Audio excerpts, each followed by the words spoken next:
Bismillah, Bismillah, Bismillah, sallallahu alaihi wasallam. Dia daawwattoota keenya kabajamoo fi jaallatamoo har'a wanni takka wanni irraa haasa'uudhaan waa'ee haala yeroo ammaa wajjin wal qabatee dhukkuba koronaa jedhamu. Kanaaf hawaasni keenya caalatti waan guddaa bakka jiru namoonni baay'een hayyoonni baay'een waan kana yaadirra kan jiran nutis asumaan dhaamsa xiqqaa isin dhaamsuu barbaanneeti. Durattuu uummanni musliimaa Rabbiin karaa nu godhee jira salaata shanii yeroo mara nuti ni dhiqanna.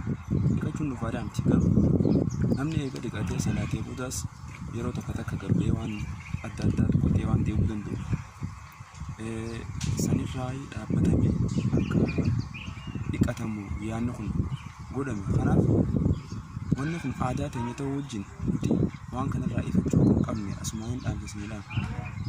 Karaa biraatiin namoota wal hin beekne wajjin yoo taatan harka wal fuudhinaa akka jiru kana akka sheekan keenya suudhaamu jiru haalatti waan of keessaa fuudhee osoo hin taane waan harkee dubbadhee osoo hin taane sheekan keenya irraa waan dhaga'uu irraa anis dhaamsa akka nama obboleessa keessanii tokkotti isin dhaamu barbaadeeti dhaamsa keenya irraa walii galaa kanuma naa bultii fedhan isin jaa. Wasalaamu alaikum warahmatullahi.